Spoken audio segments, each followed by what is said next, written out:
నమస్తే, నేను గజ్జల హుస్సేనయ్య, న్యాయవాది.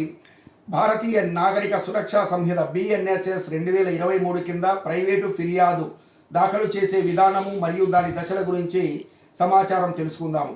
బాధితుడు ఫిర్యాదుదారుడు నేరుగా మేజిస్ట్రేటును కలిసి ఇచ్చే ఫిర్యాదును ప్రైవేట్ కంప్లైంట్ అంటారు.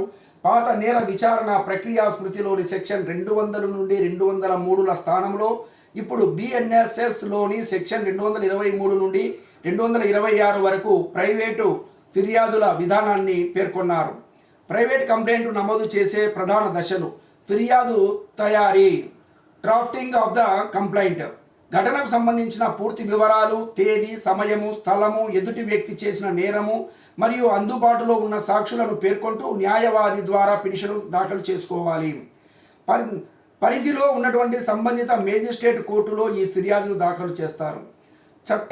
పాత చట్టము CRPCలో ఫిర్యాదు ఇవ్వగానే మేజిస్ట్రేటు నేరుగా విచారించేవారు. కానీ BNSS సెక్షన్ 223 ప్రకారము మేజిస్ట్రేటు కేసును స్వీకరించే ముందే ఎదుటి వ్యక్తికి అంటే అక్యూజ్డ్కు నోటీసు పంపి వారి వాదన వినడానికి అవకాశం ఇవ్వవచ్చు. అలాగే ఈ దశలో ప్రాథమిక నిజాలు తెలుసుకోవడానికి మేజిస్ట్రేటు స్థానిక పోలీసుల నివేదికను అడగవచ్చు. సెక్షన్ 223 క్లాస్ 1 BNSS కింద మేజిస్ట్రేటు ఫిర్యాదుదారు మరియు హాజరైన సాక్షుల వాంగ్మూలాన్ని ప్రమాణపూర్వకంగా రికార్డు చేస్తారు. దీనిపై ఫిర్యాదుదారు మరియు మేజిస్ట్రేటు సంతకాలు చేస్తారు. సెక్షన్ 225 BNSS కింద కేసులో మరింత స్పష్టత కావాలని మేజిస్ట్రేటు భావిస్తే స్వయంగా విచారణ జరపవచ్చు, లేదా కేసుపై సమగ్ర పరిశోధన ఇన్వెస్టిగేషన్ చేసి నివేదిక ఇవ్వాలని పోలీసులను ఆదేశించవచ్చు.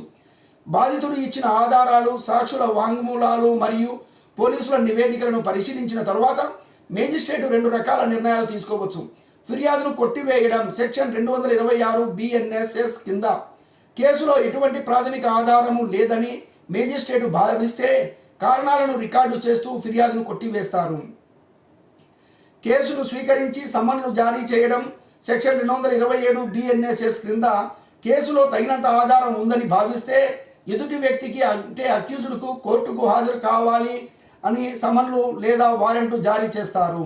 సారాంశం: పాత CRPCతో పోలిస్తే BNSSలో ప్రైవేటు ఫిర్యాదుదారుల విషయంలో ఎదుటి వ్యక్తికి ముందస్తు నోటీసు ఇవ్వడం మరియు పోలీసు నివేదిక కోరే అధికారాన్ని మేజిస్ట్రేటుకు కల్పించడం అత్యంత కీలకమైన మార్పు. ప్రైవేటు ఫిర్యాదు ప్రయోజనాలు: పోలీసుల నిర్లక్ష్యాన్ని నివారించవచ్చు. పోలీసులు FIR నమోదు చేయడానికి నిరాకరించినప్పుడు బాధితుడికి ఇది ఒక బలమైన చట్టపరమైన మార్గం. నేరుగా కోర్టు పర్యవేక్షణ. కేసు విచారణ నేరుగా మేజిస్ట్రేటు గారి పర్యవేక్షణలోనే జరుగుతుంది. ఆధారాలు చూపించే అవకాశం: ఫిర్యాదుదారుడే నేరుగా తన వద్ద ఉన్న సాక్ష్యాలను, ఆధారాలను కోర్టుకు సమర్పించవచ్చు. ధన్యవాదాలు.